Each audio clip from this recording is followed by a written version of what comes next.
I hate you is such a, there's no other way to start this, I hate you. No, nothing hurts more than hearing someone say that.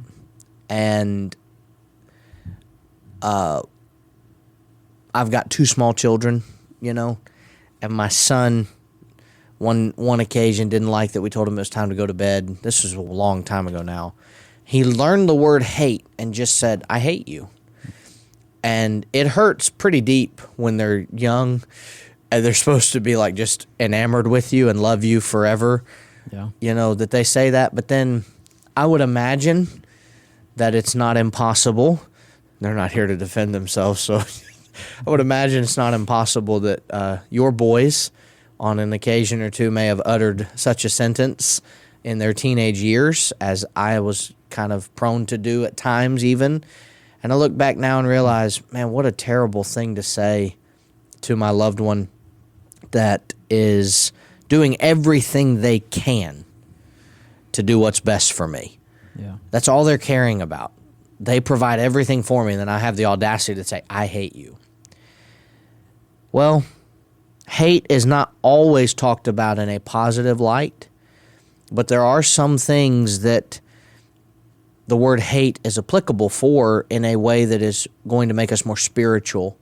And so, Wayne, what would you do if I told you that I hated? No, what would you do if someone asks, did Jesus really teach that we have to hate others?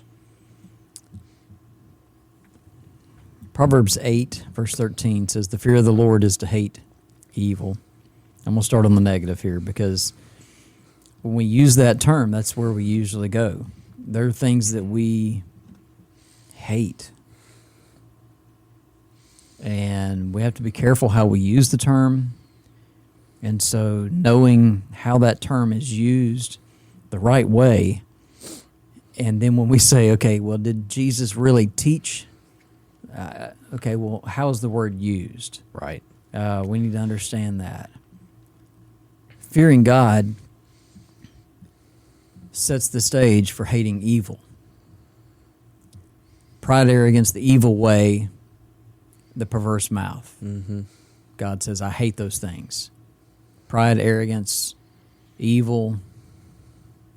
That becomes because I fear God. Then I'm diametrically opposed to those other things. Completely opposite of those things. And so when I think,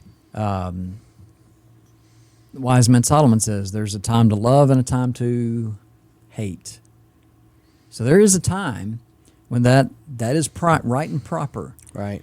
And so when Jesus says in Luke 14, if anyone comes to me and does not hate his father and his mother, his wife, children, brothers and sisters, yes, even his own life also, he cannot be my disciple.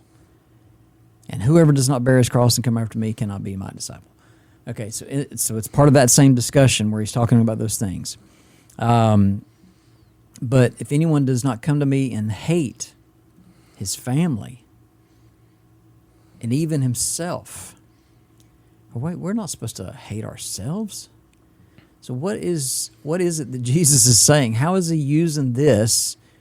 Well, if we have a proper fear of the Lord, that's right, then I hate the evil way. I hate things that are evil.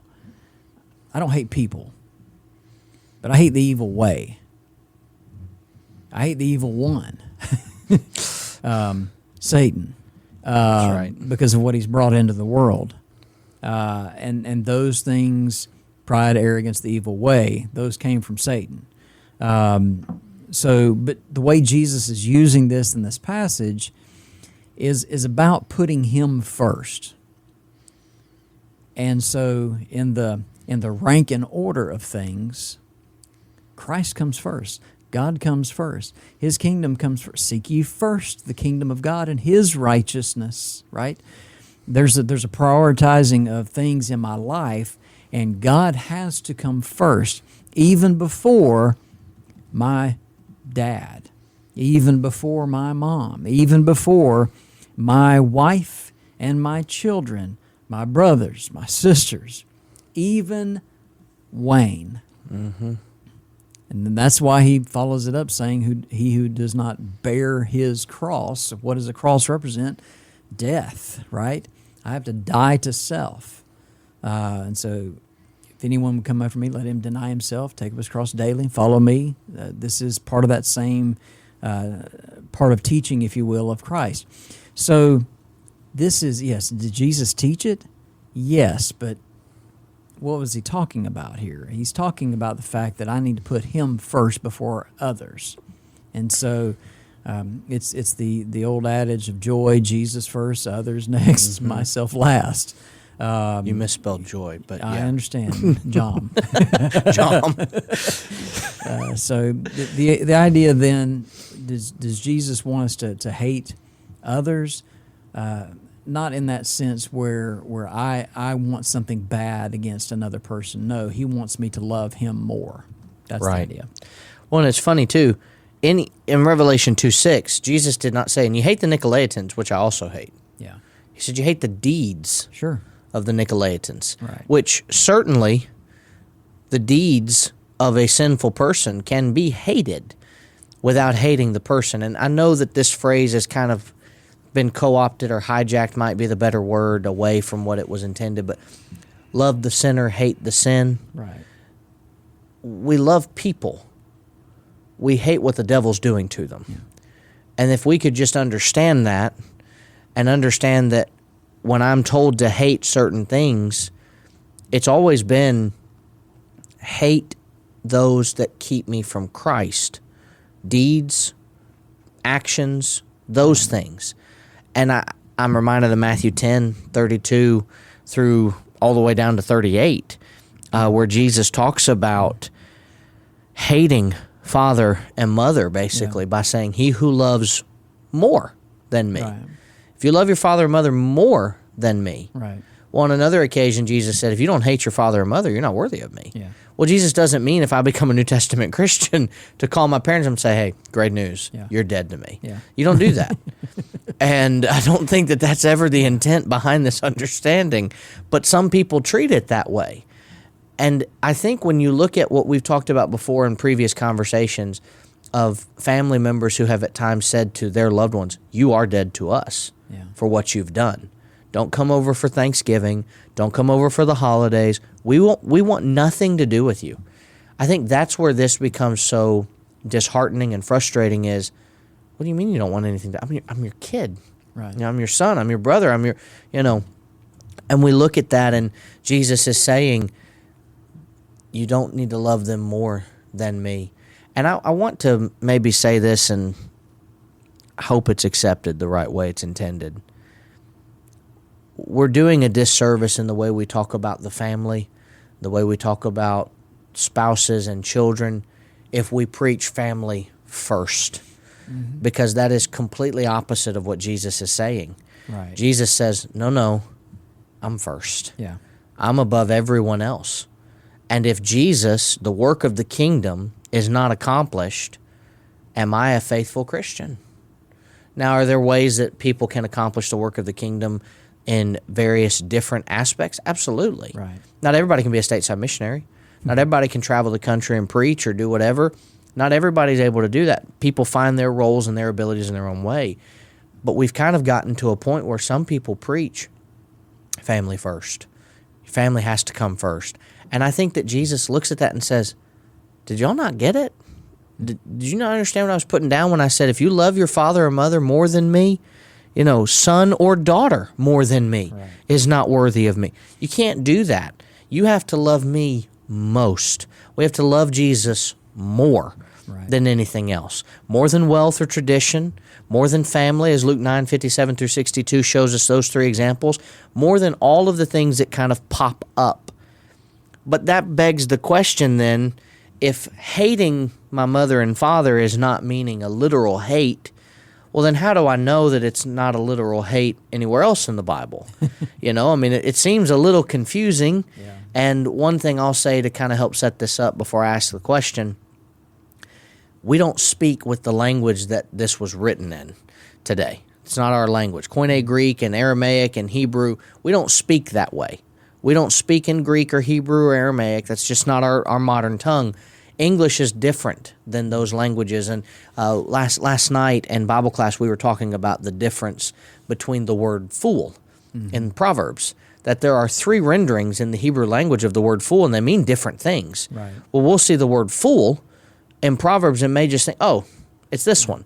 Well, it might not be that one. And that's where word study is important, but that's just because we've got the word fool that is used kind of universally. Right. And used in just this massive, it's a universal remote kind of deal is how we treat it. It can work on anything.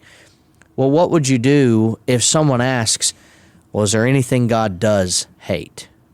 Immediately my mind goes to Proverbs 6. These 6 things the Lord hates. Yes, 7 are an abomination to him: a proud look, a lying tongue, hands that shed innocent blood, a heart that devises wicked plans, feet that are swift in running to evil, a false witness who speaks lies, and one who sows discord among brethren. These 7 things, then, in this list, Proverbs 6, 16 through 19, give us a clear idea of what it is that God hates. And that, again, we understand that word, that's strong language. And that's why we're shocked when we see Jesus say what he said about hating father, mother, brother, son, and all that. So when we read something like this, though, where is this? This is the realm of the evil way. This is in the realm of those who are proud, a proud look, those who are lying, those who won't hold the truth, those who shed innocent blood, those who are trying to make up wicked plans. Those are swift to run to evil things. And then again, a false witness. And then one who would tear up a congregation, one who would cause brethren to divide, one who sows discord among brethren. Psalm 5, verses 4 through 6, for you are not a God who takes pleasure in wickedness, nor shall evil dwell with you. The boastful shall not stand in your sight. You hate all workers of iniquity. Now that is harsh. Those who work iniquity, God stands directly opposed to. They're working contrary to him. You shall destroy those who speak falsehood. The Lord abhors, which is closely related to hate, the Lord abhors the bloodthirsty and deceitful man. Psalm 45, verse 7, you love righteousness and hate wickedness. Amos 5, 21 and 22, I despise your feast days. This is God speaking through the prophet. I do not savor your sacred assemblies. Though you offer me burnt offerings and your grain offerings, I will not accept them, nor will I regard your fattened peace offerings. I despise, he says, your feast days, because what they were offering to him by way of worship was off, not what he was looking for. You mentioned Revelation 2:6, Jesus hating the deeds of the Nicolaitans. He says it again a couple of verses later. Malachi 2, verse 16, for the Lord God of Israel says that he hates divorce. It covers one's garment with violence, says the Lord of hosts. Therefore, take heed to your spirit that you deal not treacherously. The Lord hates divorce. This is not an exhaustive list, but this is a pretty good list. But what it begins to show us clearly is that, yes, God hates evil. And ultimately, because those who do evil will be lost, it can be said then, you hate the evil workers, those who work evil, those who work iniquity. They're going to be lost. We know he's not willing that any should perish. So that's what Peter would say. So how do we square those things? Well, because those who continue to reject him and continue to walk in the evil way are going to be lost. And the actions of those are leading them away from God and leading them unto a devil's hell. They are going unto a way of punishment. Well, is there anything God hates? Yes. And those who do that will be lost. And so there's a punishment coming for those things that God hates. And if God hates those things, there's a reason. Yeah. God didn't just decide one day, I hate that. It wasn't just a determination that I've got nothing else to do. Let me just hate some stuff for a little bit. Sure. God made a determination that things needed to be hated because of what they do to people. Right. And all of those things you mentioned from Proverbs 6 are destructive. Yeah. They destroy the physical body. They can destroy certainly the spiritual soul. And when those things are destroying you or destroying me, they put me in a position of, do I choose to follow God or do I choose to follow self? And if I am self-following, I am self-destructive. And that is a very big problem that we've got. I like how you put it. And that's an issue that we have to combat, because the things that God hates, unfortunately, are all things that the modern person will always seem to struggle with. You think about Proverbs 6 and the way that it puts this, and not that you didn't cover it well, but the idea of a proud look, a lying tongue. Those are obvious. We have people that do that. They're prideful in their look. They lie. But the one that needs to be covered, Sure. hands that shed innocent blood. It's good that this isn't an election year that we're releasing this. Wow. It's 2025 that this is coming out. So the year this is playing is not an election year, but it needs to be said this way. I struggle with any New Testament Christian that could vote for somebody who is promising more innocent bloodshed, when God says, hey, I hate that. I don't want that. Now, that's not to say that a proud look can't be possessed. I certainly think that we've come off of an election cycle where both could be accused of some of these others as well, and they need to get that in check.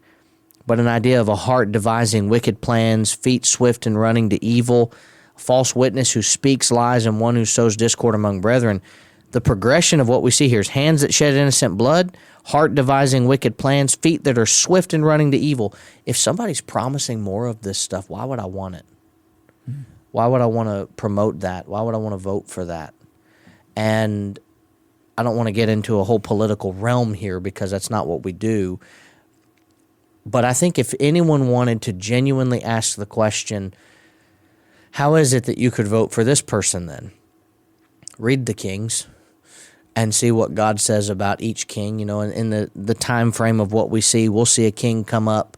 He did more evil in surpassing even his father. Well, that's God saying his father was less evil. Now, if God hates hands that shed innocent blood, and God hates the people that do these types of things, I think I'd like to choose the less evil version. Sounds like a phrase we've heard before. Yeah. And some people want to push back on that, but I respectfully would caution all of us, before we're willing to do that, read how God levels evil throughout the Kings and Chronicles, and how God showcases this person came along and did more than his father, surpassed even what he had done. If God hates these things, I need to make sure that I'm not endorsing and promoting them to the best of my ability, both in the way that I live and in what I support. Sure. And there are certain things that I cannot imagine wanting to help someone shed innocent blood any more than a proud look. But there's something here, God writing the Bible certainly for preachers, I think very often was involved in thinking about. We see this a lot with Paul and his writing, that Paul's giving kind of an outline of what he's talking about. I think God's done that here. Yeah. He starts with some of the arguments that, I know what a proud look is. I've seen that before, and man, God hates that. Okay, I should really stop that. A lying tongue, I know that. You want to talk about a shift. I mean, just a massive jump. Proud look and lying tongue, and then we go to hands that shed innocent blood. And God says, have your attention yet? You paying attention? Heart devising wicked plans, feet swift in running to evil. I don't like this. False witness who speaks lies. And then the very next thing is verse 20 where the father here writing says, son, keep my command and don't forsake the law of your mother. Listen to me. And he even goes even further into things that need to be understood of binding them continually upon your heart. Tie them around your neck. When you roam, they'll lead you. You sleep, they'll keep you. When you awake, they'll speak to you. The commandment is a lamp, the law a light. Reproofs of instruction are the way of life. And all of that is said before he leads up to, now you avoid the evil woman. Right. But we're coming off of the evil things that God says not only does he hate, but they're an abomination to him. He doesn't like them. And if God hates something, I should probably hate it too. Yeah. And I need to be careful that I don't try to say that a proud look is not a problem. But I think if someone is prideful, that's a little different than if I were to tell you, and then I'll move on because we could go forever. If I were to tell you, I'll give you two choices. You can work for a man who is prideful, or you can work for a man who every Friday will kill a child. What person out there would say, let me work for the man who's going to kill the child? Right. But there are people in our world who would vote for someone who's promising not just every Friday, but every day, that's what they want to happen. I think God's way of putting this is saying, I'm not condoning the prideful look. I'm not condoning the lying tongue. Yeah. But I certainly don't want to be the one that has blood on my hands. And Solomon had blood on his hands when he built those high places where Molech was worshipped. Yep. And I think there's some regret that Solomon can say that he had for doing that. I don't want to be in that boat either. But Wayne, as you and I think about this, there's one other aspect that I've heard it said before. Someone asks, do I really have to love everyone in the church or my congregation? Let me set you up, because that might sound like we're going one way and I want to zig a little instead of zag. Am I allowed to have friends that I am closer to and still love everybody? Does loving the brethren mean that you and I have to be best friends with every single member of the congregation? No. Next question. See y'all next week. Moving on. I can love folks without being best friends with them. And people say, well, how is that possible? Well, I can want the very best for someone, but not go have dinner with them every night, sit and watch TV with them every night, just hang out constantly with them, as a best friend would do. I can want the very best for them and do the very best for them, help them in a time of need, and make sure that they have things that they need, and make sure that they are growing spiritually, and make sure that they are not walking unfaithfully. I can do all of those things without them being my best friend. Mm-hmm. And I should want the very best for someone around me, even if they're my enemy. Jesus said, love your enemy. Well, I'm probably not going to be best friends with my enemy, but I still have to love them. That's right. And so I would say that's the standard. So as Christians, we are to love one another. A new commandment I give unto you, that you love one another as I have loved you, that you also love one another. By this all will know that you are my disciples if you have loved one another. Hebrews 13:1 says, let brotherly love continue. Yes, we are to love the brotherhood, right? That's what Peter says. A sincere love. So not a fake, pretended love, a sincere love of the brethren with a pure heart, fervently. Now, I will say that if that's my motive, if that's where I'm coming from, then it's going to be much easier for me to be a friend with someone who wants to be my friend. Mm-hmm. Not everybody wants to be my friend. That's okay. I have a hard time with that sometimes, but I have to be resolved enough to get to the point that not everybody is going to be my best friend. Not everybody is going to enjoy being around me. And I can't understand why that would be the case, but for whatever reason, some people don't want to be around me. That's fine. Sure. But I still love them. I still want the very best for them. I want them to go to heaven.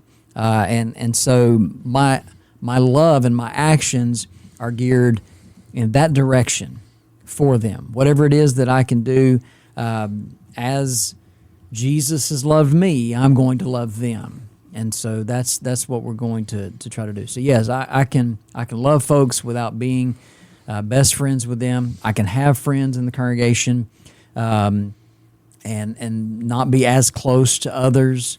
You know, we hear the word clique sometimes in congregations, and we want to run clear away from that. But there are natural things that happen in congregations where people are going to be closer to one another because they have things in common. Maybe they're all young families and they have young kids, and so they're doing things together. They're going to naturally be together more than maybe they are with someone else in the congregation that's a little bit older. Sure. You know, they already have grandkids, Yeah, or something like that, and so there's an age gap there. That doesn't mean they don't care for one another and love one another. It just means that they have something in common with the other, and they need to have those friends. We need that in the Lord's church. So be careful with the idea of always thinking that cliques are bad. If I am now, you know, I'm only friends with these people, and then I start turning my back on someone else in the congregation who wants to be around and who needs to be around, then yes, that's detrimental to a congregation. But just the fact that I have friends in a congregation, we throw that word clique around very in a bad way. It's always in a negative light. But I heard one brother years ago who came up to some ladies in a congregation. They had stayed. It was an hour after a gospel meeting, you know, and we're still standing around, and these ladies were still in the foyer. And this brother come up to them and said, you know, you ladies are the perfect clique. You know, you guys are, you know, but y'all were out there talking with everyone else, you know, and then when everybody else is gone, y'all all come together and you're still here talking to one another and loving one another and having a good time, and you enjoy being around one. And he meant it in the best possible light. Someone heard that word clique, and they got all bent sideways about it. Yeah. And shame on them. They shouldn't take it that way. You know, and so that's unfortunate. But yes, we can certainly have friends in congregation without being best friends with everyone. Well, when you look at it, I mean, Jesus had an inner circle. Yeah, He sure. had 3 people, Peter, James, and John, that he was closer to than the other 9. It didn't mean that he hated the other 9. It didn't mean that he despised them. It just meant that he clicked better with them. Their shared interests were there. And I think that as we are looking at our own friendships, we want to do the same thing and make sure we're not neglecting the congregation. But that what is wrong? Look, you and I click better than I click with some others. Yeah. But I click better with some others than I even click with you on certain issues and certain subjects. That's just it. Yeah. If you're going to go up to the mountains, you ain't calling me to go for a ride. Probably not. You know that, and that's okay. Yeah. But you've got people that you might be able to do that with. Right. If I'm going to a movie, I know I'm probably not calling you to come with me. Yeah. That's okay. We can be brethren without having every single thing liked on the same page. But thanks, Wayne, for being with me today. Absolutely. And thank you to our watchers and listeners from the Scattered Abroad Network, YouTube, podcast, whatever it is. We're grateful that you're taking some time to study the Bible with us. We're thankful to the Memphis School of Preaching for allowing us to be in their studios and recording. You're looking for a good preaching school to support or to attend, this is the place. We'd be happy to talk to you. You can email us at san@msop.org. Until next week, when we're together again for another Bible answer to everyday questions, take care and God bless.